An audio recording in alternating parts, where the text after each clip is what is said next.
Fresh from the showcase here at SwissWatchExpo, we're going to do some more about Panerai. Now, it might seem a little bit repetitive because after all, it's Panerai, Panerai, Panerai. There's so many different ones and so many different versions over the years that it takes a long time to talk about each one. And although we're not getting into the very finite specifics of them, the reason I like to mention them is because of the interesting colors or the interesting changes over time. And today is no exception to that rule.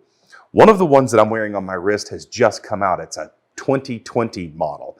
Now keep in mind, it hasn't been that long since 2020, although it does feel like forever. It took like 5 years to get through 1 year, it seems like. But during that time, Panerai released some really great pieces.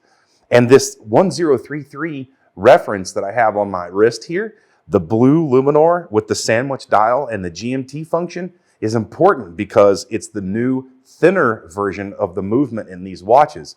Now, I mentioned that because we have some other GMTs from around the years, and then we have one special watch that's not a GMT that can't go without mention, and the reason is the color of the dial. Panerai has some really cool color of dials over the years, and not any of them seem to be the same. In other words, they have some enamel dials. They've got some sunray or sunburst dials, as some people refer to them.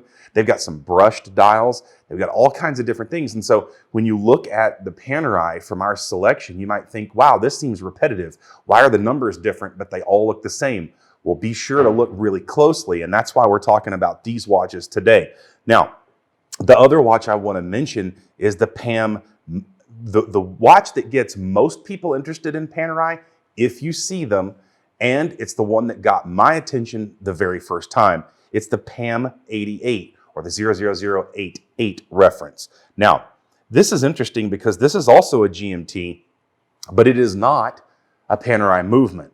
It's a Valjoux 7750 movement that's modified, of course, to Panerai standards. And the interesting thing is, and I've explained this before, when you look at these models like this, you'll know that it's not a guarantee that it's not an in-house movement, but most in-house movements have a clear case back so that you can see the automatic winding movement or the manual wind movement. It's not a guarantee. It's just a general, somewhat of a general rule. It's about 80% sure. So this one, as you can see, doesn't have the clear case back, but it's the actual dial on this watch that gets so many people's attention. First of all, it glows like the sun when you turn the lights out. The luminescence on this dial is bar none one of the brightest ones outside of the radio mirror. It's a very simple and clean design and dial, but it has some really interesting differentiations and textures on it that really draw your attention because most Panerai are very, very simple. So if you're the kind of person that likes a little bit more of a complicated nature to the dial and you like something that's very interesting and over time you keep noticing just a couple of little different oddities about it, the PAM 88 is probably the one that grabbed your attention first.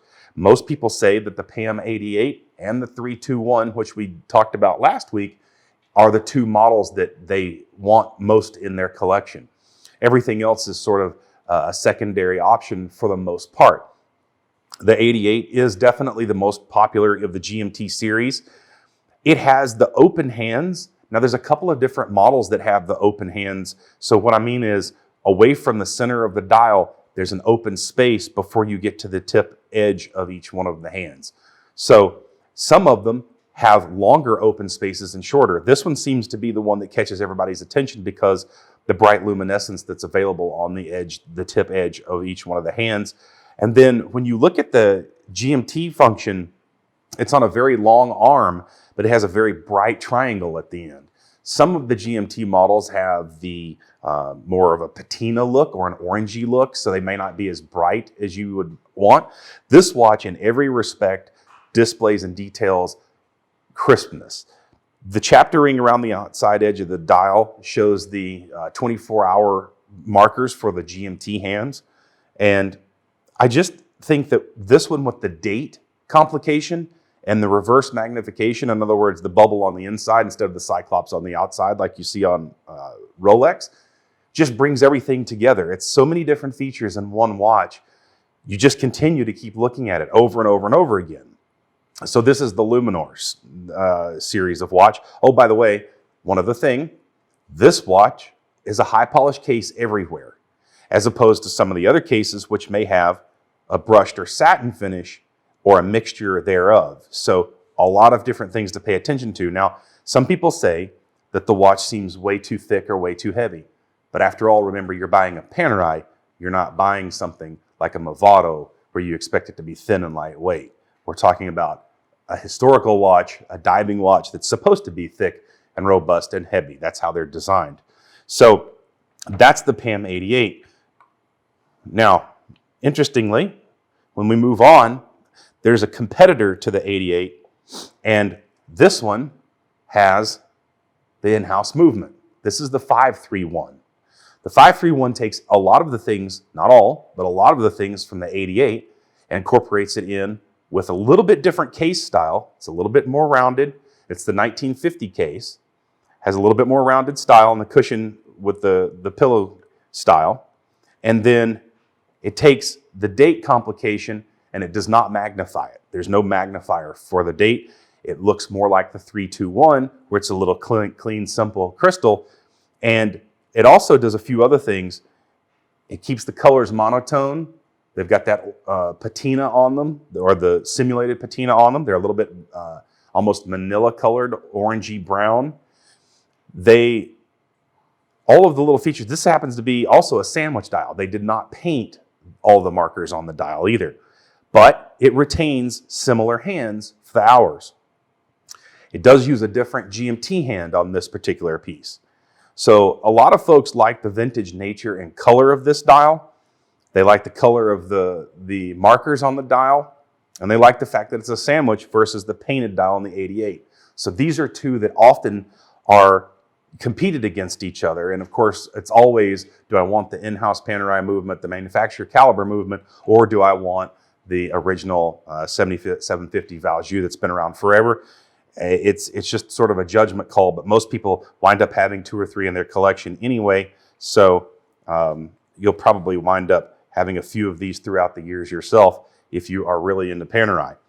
Now, the last model, this is interesting, and I bring this up because I've talked about Panerai not having sequential numberings.